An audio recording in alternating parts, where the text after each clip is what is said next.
yo te había olvidado, por fin había logrado no pensar en ti. Si todo fue blasfemia, tú nunca me quisiste, porque mientes así. Si no es posible que me engañes más, no implores más, no me busques más. Escucha este consejo, no vuelvas a engañar en el mundo jamás. Ay, ay, ay. Como ayer, como ayer, como ayer, como ayer. Como ayer, dicen que muere de espanto. Como ayer, aquel que visiones ve. Como ayer, pero dicen que muere de espanto. Como ayer, aquel que visiones ve. Como ayer, yo he visto la muerte en Sanco. Como ayer, no sé si me moriré. Como ayer, mi madre me dijo un día. Como ayer, Tito, ¿por qué tú no cantas? Como ayer, mi madrecita me dijo un día. Como ayer, Tito, ¿por qué tú no cantas? Como ayer, si yo te di la garganta. Como ayer, de acero y mampostería. Como ayer, vaya Irene, sabrosón con ese tren.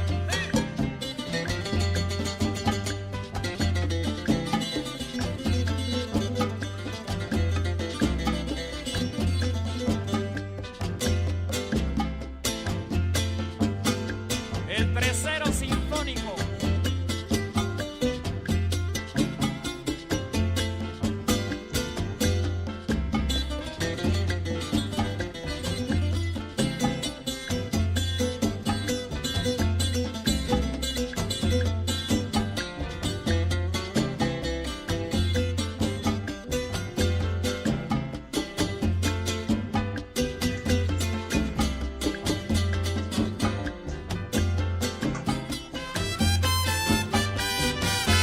Como ayer, como ayer, como ayer, como ayer. Welcome one, welcome all. And salam alaikum, alaikum salam. Good morning if it's morning, good evening if it's evening, and good night if it's night. And a big hearty salam alaikum to all of you who are listening to us live or will be listening to us in archive. Well, guys, for those of you who do not know, I was in the beautiful city of New Orleans this weekend. I was at Conjure New Orleans, and I went to an event that Conjure New Orleans put up called the St. John's Feast. It was started out with some classes, some wonderful classes given by some of my friends and some of my new friends. Hugan Hector was there, Ambrosine Laguerre was there, who else was there? Of course, Mama Star Cassis was there, Zen Moise was there, and then just other wonderful people like Beck Crow, my good friend, I can't remember her first name, Crystal Madison was there. There were people there from all over the United States. And I gotta tell you guys, I really enjoyed this this meeting of spiritual people from all over the place. I gotta tell you that Mama Star and Hoodoo Zen Moise know how to throw a feast. New Orleans was New Orleans. It was fun, it was exotic, it was hot as hell, but it was fun. Then I gotta thank my good friend Alicia.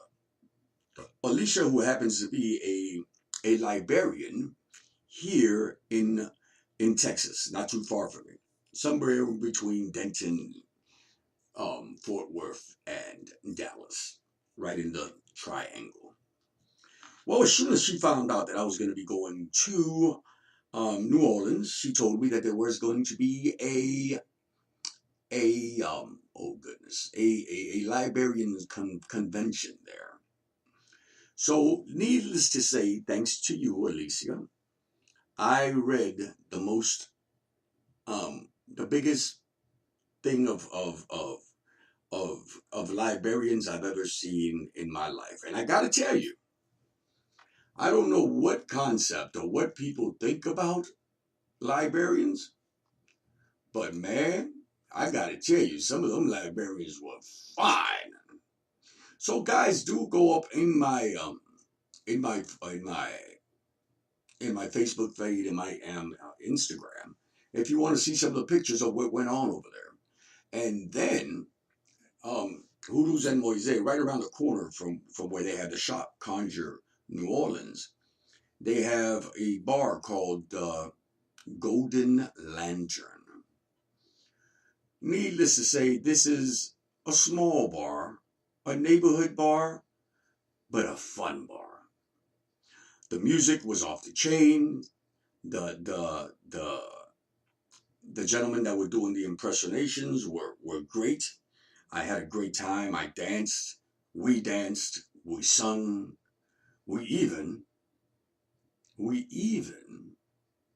praised the Lord.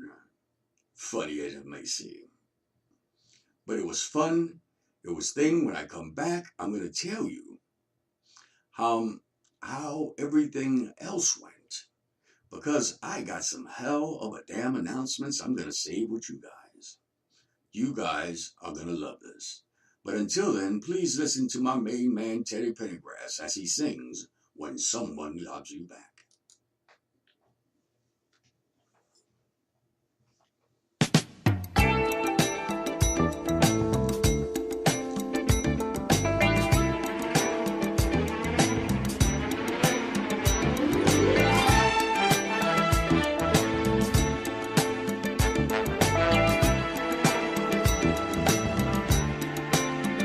It's so good loving somebody, that somebody loves you back.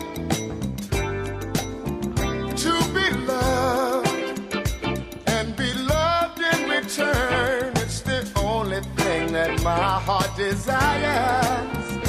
Just appreciate the little things I do. Oh, you're the one who's got me inspired. Keep on lifting me higher. So good, loving somebody, and somebody loves you back. It's so good, needing somebody, and somebody needs you back. We can build a world of love, a life of joy, each other's happiness. I will do for you anything that I can. Oh, every day I want to do a little more, just a little bit more. It's so good loving somebody, that somebody loves you back, and that's a fact. It's so good wanting somebody, that somebody wants you back. Said it's so good.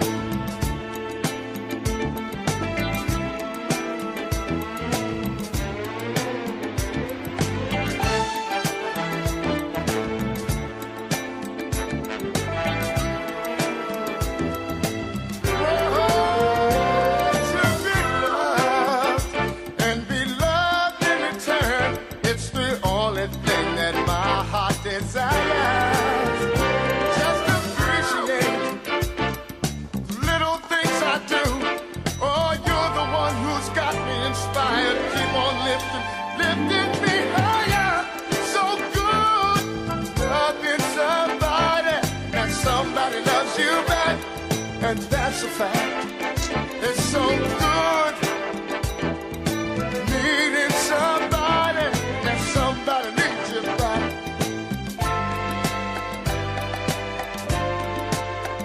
Say now 70-30, now 60-40, talking about a 50-50 love.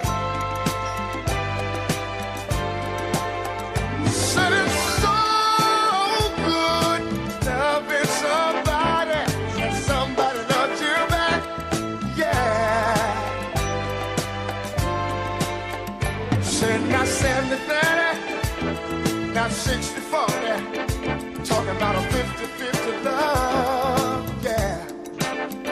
It's so good, good, loving somebody and somebody loves you back.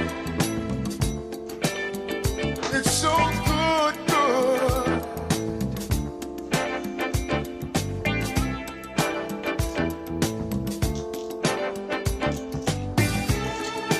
I'm so glad that there's you. I've experienced over and over again where I've given 80% and she's given 20%. Or she's given 70% and I've given 30%. But you just don't know how it feels to have somebody that you can share your whole life with. Somebody that you don't mind talking to. Somebody that you don't mind going down the middle of the road with. I know a lot of guys today, they wish they had somebody just like you. I don't know when the last time that I told you, but girl, you make me so very happy. I think we've got something that a lot of people don't seem to have. Talking about a 50-50 love, yeah. Well, welcome back, welcome back, welcome back. So you know what I decided, guys, since we are doing like little segments every week, to be able to get you guys you know, like the thing on High John the Conqueror, the thing on Ita, the mythology of the Yoruba religion. Well, Tuesdays I'm deciding to make it a reading Tuesday, because although I've been doing it's 12 o'clock somewhere for a couple of months, people don't know that I am a reader. Okay? A lot of people don't know that I'm a reader. And the first thing I'm going to start with, of course, is the Tough Shit Tarot. Okay? The Tough Shit Tarot of the day says, Mama needs a cocktail.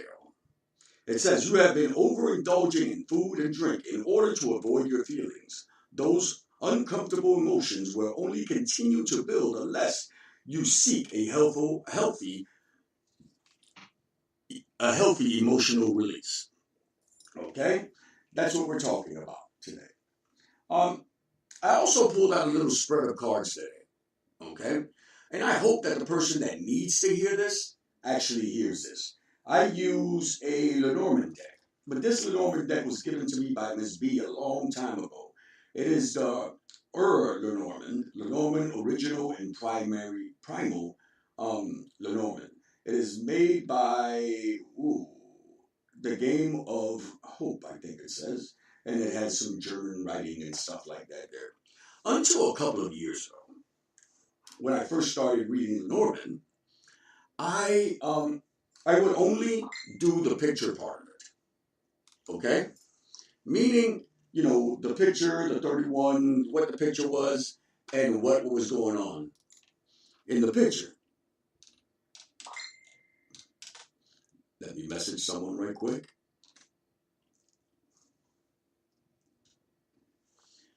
Anyway, so I would only do the picture part of it, always ignoring the top right part of the card that had the regular cards, okay? As we know, most Lenormands have two sets of meanings in them. And if you really learn how to read both parts of it, you'll get so much more out of your reading, okay? So let me explain to you. What I'm doing here today is a 5-card spread. The 5-card spread has 5 cards. The 5 cards consist or tell you where you are now. What is your next step or move? What are your obstacles? What are your strengths and fortitudes? And last but not least, what is the final outcome? Well, while doing this, of course, I read up on a beautiful book called A Deck of Spells. A Deck of Spells is written by my good friend, Professor Porterfield. It is a book on, of course, divining and working with playing cards. I've had several friends in my I've had several friends in my life that have read playing cards, but I've never paid that much attention to them. And just the thought of reading playing cards, it's so much more, let's say, conjure, or so much more hoodoo. Because tarot has really just become part of hoodoo in the last 20 or 30 years. At least, like the Norman, the Rider-Waite, and all that stuff there. Some people will beg to differ and tell you, no, it's always been in cards. That's bullshit. The only thing people read was with regular playing cards, okay? Because it was so much feasible, so much easier to get, and so much easier to work with, as my friend, Professor Porterfield, always told me. So as I look at this, the first card that I got was the flower. Okay, so remember that I'm telling you that the flower is telling me where the person is now. What type of thing is going on now? So what does the flower tell me? I'm sorry, the sun. The sun tells me about victory and success. It talks about masculinity. It talks about energy and the warmth of day. But you always know that whenever the sun comes up, we're talking about a brand new day. Things are going to be changing around for that particular person. But inside of it, then you see the diamond on the top, in the top corner. Then again, I got these interpretations from my good friend, Professor Charles Porterfield. The Ace of Diamond talks about a gift. It talks about hope and optimism. Small material things that grow after someone has placed a seed. So as you see, we're talking about someone who is finally reaping what they sowed, but in a good way. Then when I look at the second card is, of course, the birds. What do the birds tell me? Most of the time when you see the birds, you think about a person who is involved, or a couple that is involved in some type of gossip or little arguments, or being, as they say, flitting birds, okay? Or someone that is full of anxiety. But it's not a bad card, because then you look at the top of it, on the top right, and you have the Seven of Diamonds. When I look at the Seven of Diamonds, I think about blessings, a wish that is granted, some type of grace or gift or special gift that's going to come to the person. So I've already seen in the first part of it that the person is going to be, they're going to have a gift. Something good is going to come up. The warmth of day. Something is grown. The seed that person grew is already coming into fruition. You see the difference between not just reading the pictures and reading the saying that the book says and what it says on the top of that. Okay? So hopefully, someone got this and got to think about which way they're going to start doing their divination. Which way they're going to start interpreting their cards. And I've always said, guys, that divination is not all about the books that are written. Divination is not all about what somebody else says.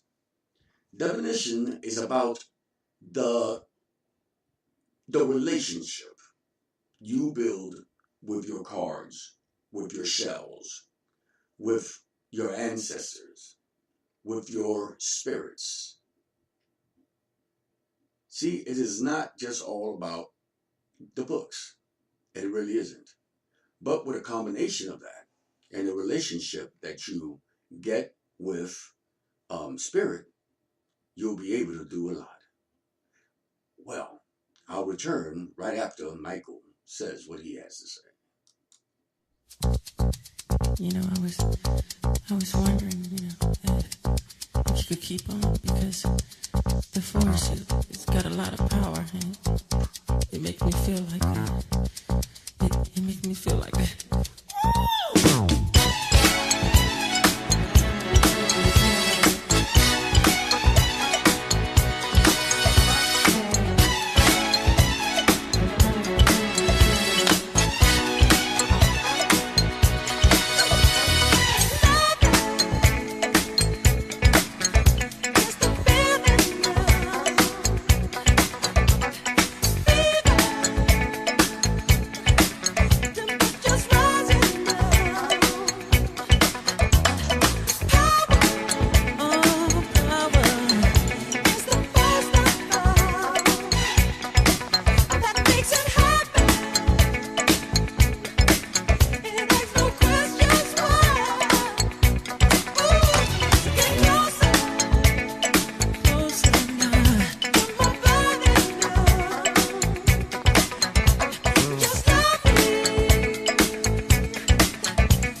Well, guys, that was MJ, Michael Jackson, with Don't Stop Till You Get Enough. As you guys know, for the last couple of weeks, I've been reading excerpts from this book called The Adventures of High John the Conqueror by Stephen Sandfield. It is a publication of August House. It is American storytelling. And these ones happen to be from, again, The Adventures of High John the Conqueror. This is African American folklore. Let me tell you something, guys. I would advise everyone to buy this book, to give this book to children for say birthday presents or Christmas presents or just a present just because you want to teach someone something. Remember, guys, that a bunch of our folklores, whether you're Hispanic or whether you're not African American or whether you're from some type of other of the diaspora, has been lost. Or many people just don't know that the folklore actually exists. Many people say, oh, a John the Conqueror, great. It's a thing that we use in hoodoo and conjure to get over obstacles. But see, there's a whole set of stories behind this. The reason I'm sharing another story from this wonderful book, The Adventures of High John the Conqueror, is because people keep saying that they want to keep on hearing them. So I'll figure I'll do a series on this one book, and then I'll move on to my next book, which is going to be Ika, the mythology of the Yoruba religion. But I want to finish up with this one book because the response to it has been great. And like I says, everyone should really, really, really find this book and give it as gifts, because no one deserves to lose their folklore and myth. Okay?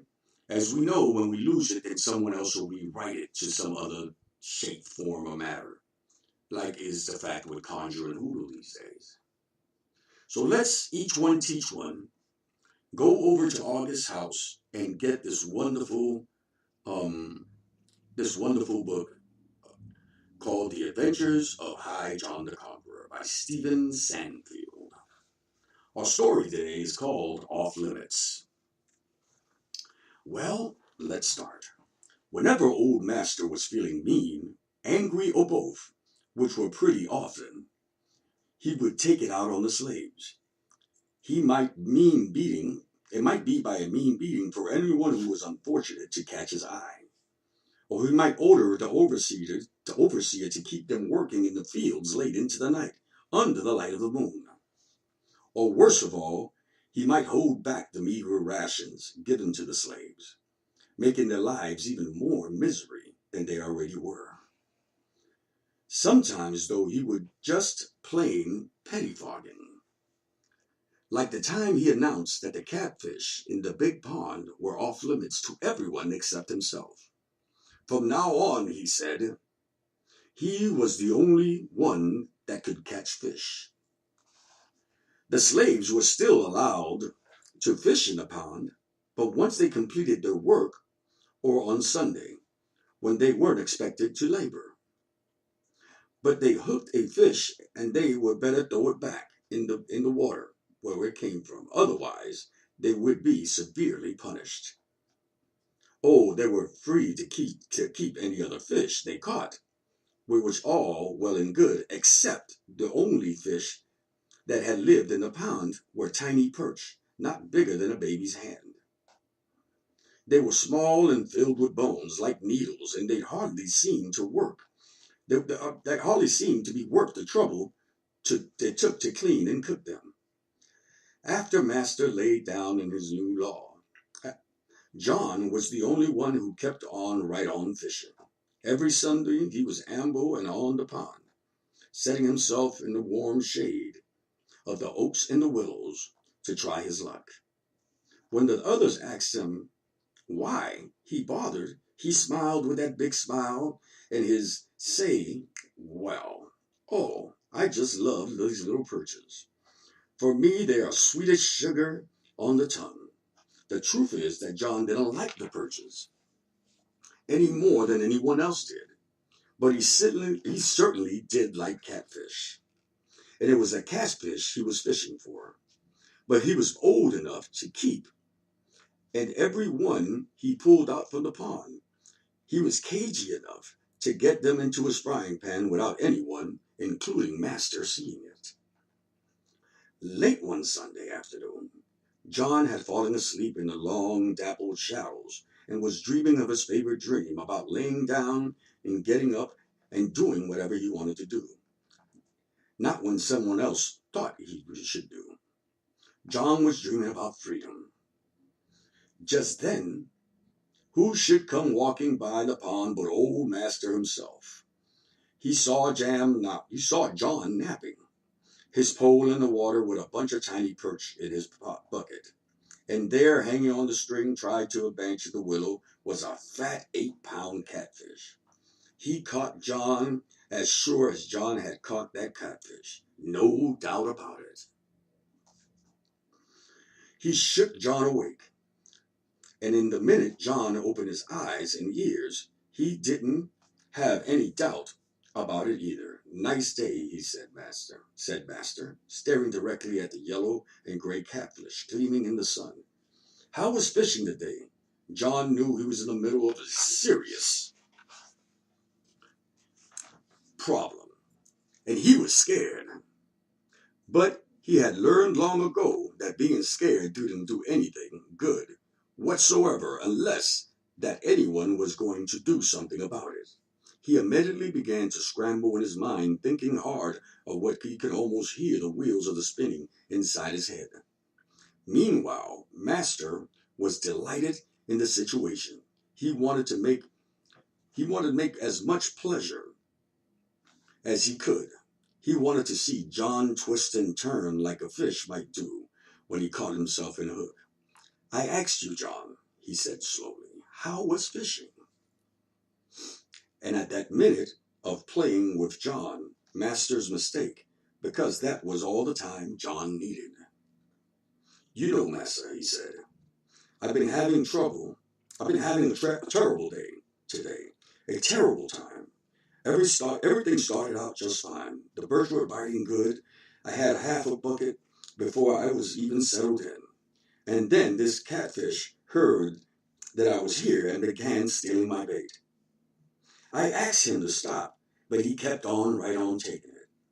Why he wouldn't quit even when I ordered him to. Finally, I had to catch him. Master, or he would have stolen it all. But I'm done fishing now, so I guess I might as well turn him loose. John untied the catfish and threw it back into the water. With a single splash of its tail and a dove straight to the bottom of the pond, he picked up his pole and his bucket and started towards the house, leaving Master standing there alone at the bank, staring at the ripples of the catfish made growing wider and wider. Wow, that John was one you could not get in anything. So, while I'm teaching you these things and I'm saying these readings to you from this wonderful book, The Adventures High John the Conqueror, I want you to know where and who does this wonderful herb come from? And where and who are they actually talking about? One of the most wonderful things about High John the Conqueror is that almost every story about him ends with a laugh. Despite of all the hardship, John was just unbeatable. And what let him win out and over was the whole mess of sorrow that he could finish, and almost all situations with a laugh. There are a number of tales about High John where the laugh is on him, but it's always laughter nonetheless. Laughter is a strong medicine, maybe most powerful medicine of all. It takes great people and remarkable individuals into it, and to be able to laugh at themselves, especially in times of terrible adversity. But those who do usually manage to survive. Guys, I hope you are enjoying these stories. And while I get myself water, listen to war.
You know, the funny thing is that I am happy that I was far away from social media this weekend and didn't catch up on any bullshit. So I don't have any rants or ravings actually to go into this week.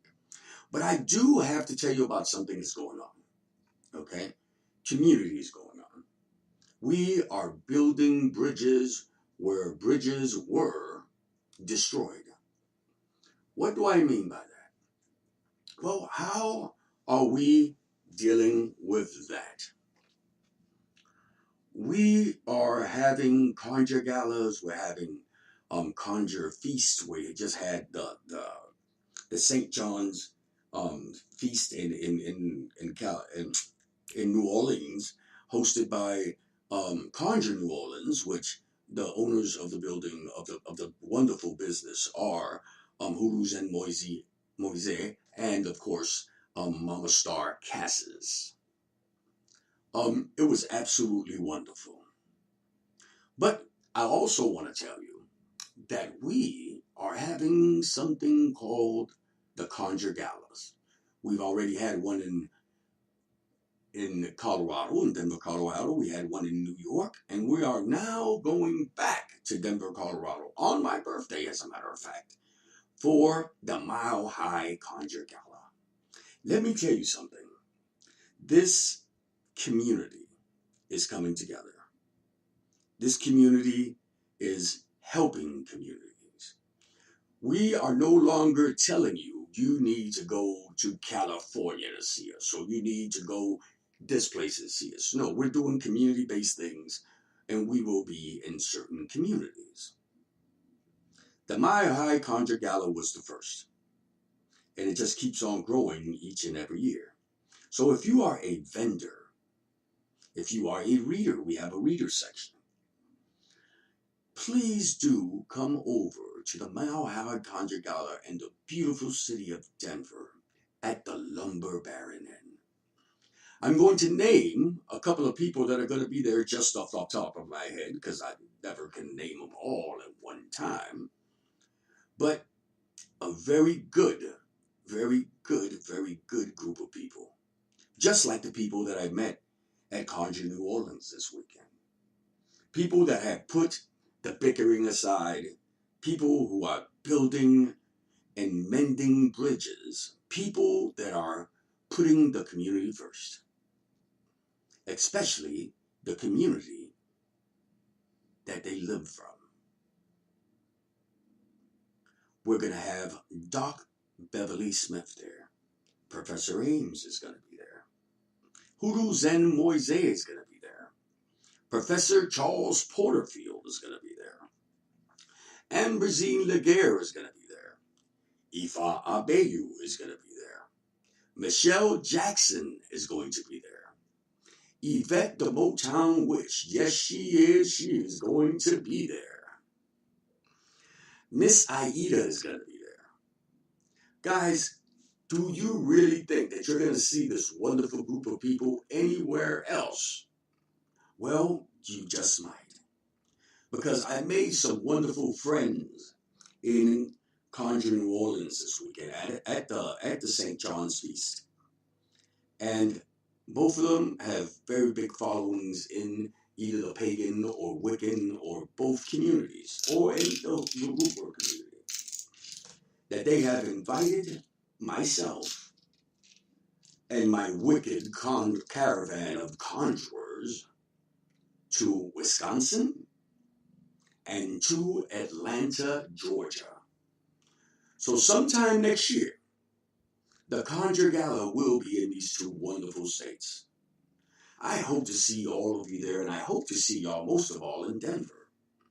Because, man, dude, without y'all, this wouldn't go around. I want to thank everybody that's listening to us in all the shops all over the place. I know Yvette is listening to us in her shop. I know Ifa Abeyu is sitting inside her shop right now listening to us. And some other people that probably won't admit it, but they listen anyway. So if you have a shop, tell me. So I can talk about you. So I can talk about the MotownWitch.com. So I can talk about Love Supply Hanukkah. So I can speak about Conjure New Orleans.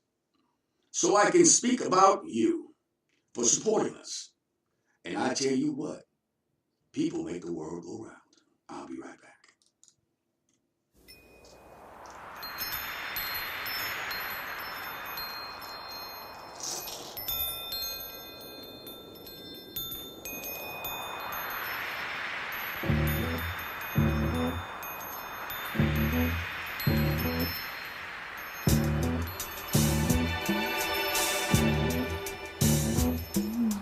Trashman didn't get my trash today.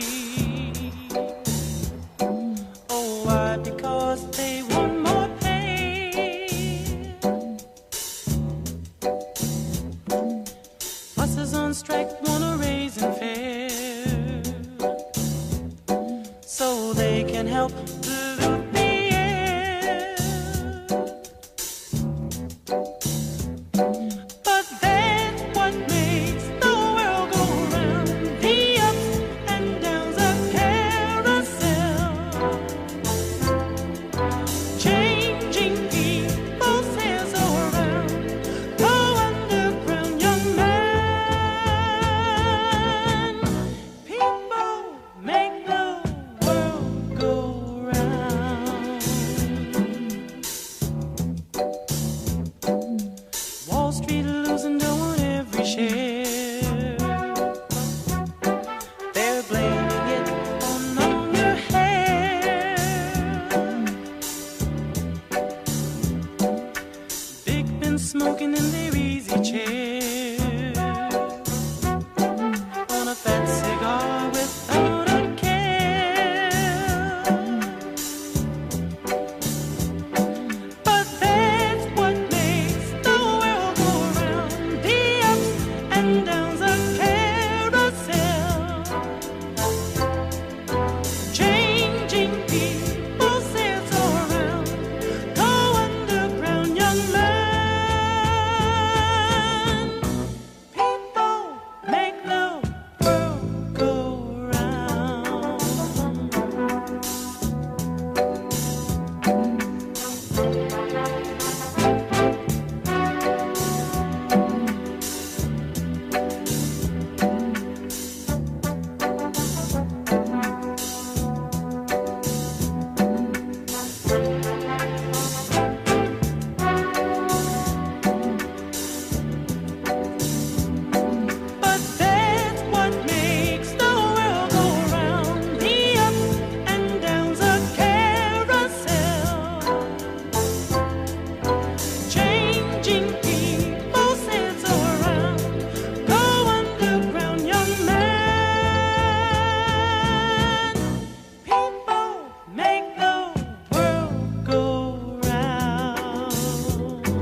Okay, that was the Stylistics with People Make the World Go Round.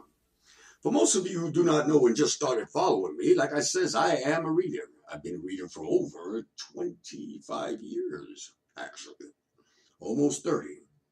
And I just threw down a letter here for someone that may need to hear it.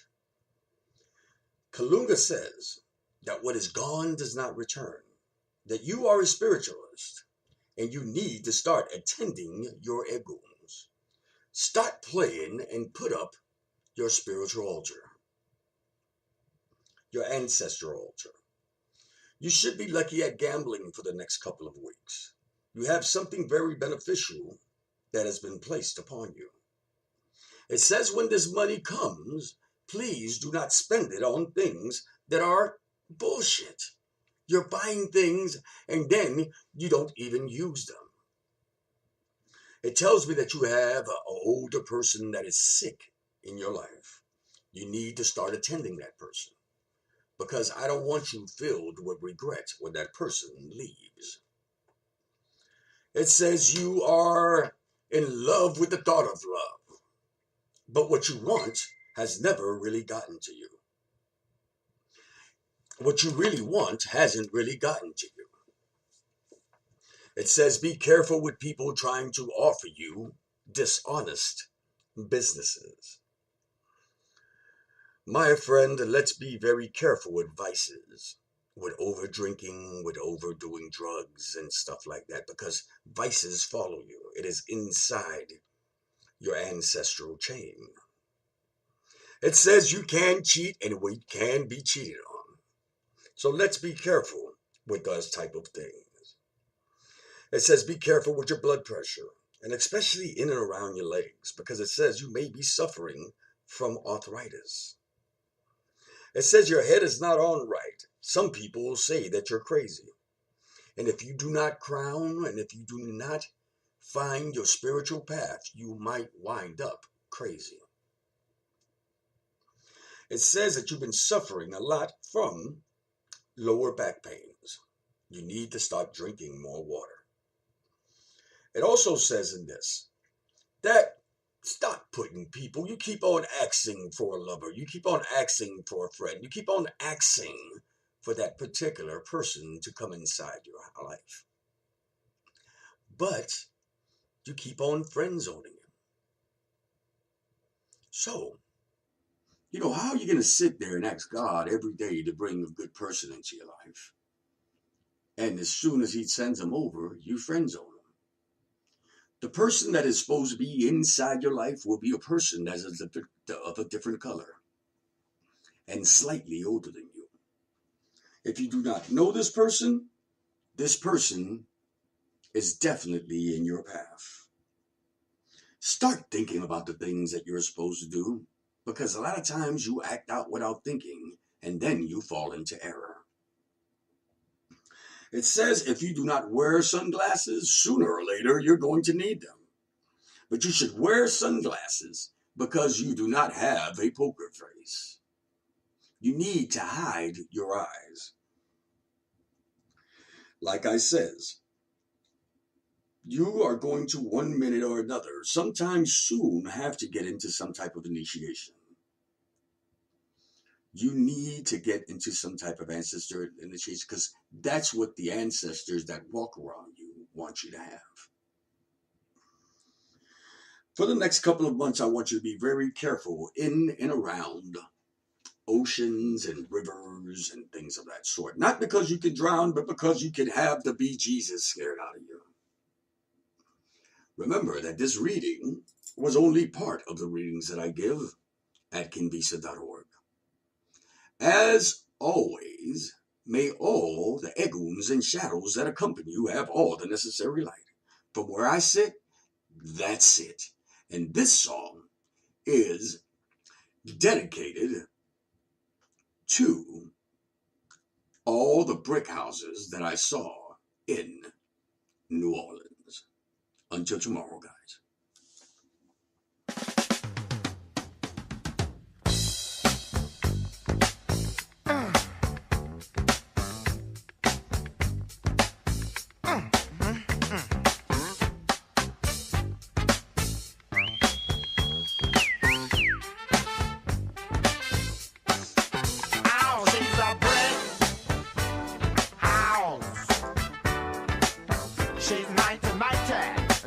letting it all hang out. She's a brick house. I like lady stack, that's a fact. Ain't holding nothing back. Oh, she's a brick house. Well, put together, everybody knows this is how the story goes. She knows she's got everything that a woman needs to get a man. Yeah, yeah. How can she lose with the suit she used? 36, 24, 36. What a winning hand, 'cause she's a brick house. She's mighty, mighty, just letting it all hang out. And she's a brick house. I don't like lady stack, that's a fact. Ain't holding nothing back. Oh, she's a brick house. Yeah, she's the one, the only one, built like an Amazon. The clothes she wear, her sexy ways, make a old man wish for younger days. Yeah, yeah. She knows she's built and knows how to please. Show enough can knock a strong man to his knees. 'Cause she's a brick house. Yeah, she's mighty, mighty, just letting it all hang out. Hey, brick house. I like lady stack, that's a fact. Ain't holding nothing back. Now, shake it down now. Shake it down now. Shake it down now. Shake it down now. Shake it down now. Shake it down now. Shake it down now. Brick house. Yeah, she's mighty, mighty. Just letting it all hang out. Brick house. Yeah, she's the one, the only one, built like an Amazon. Yeah. Shake it down now. Shake it down now. Shake it down now. Shake it down now. Shake it down now. Shake it. Shake it down now.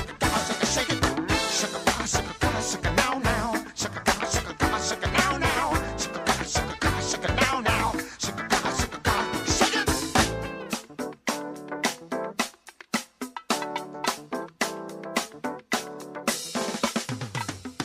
Our brick house.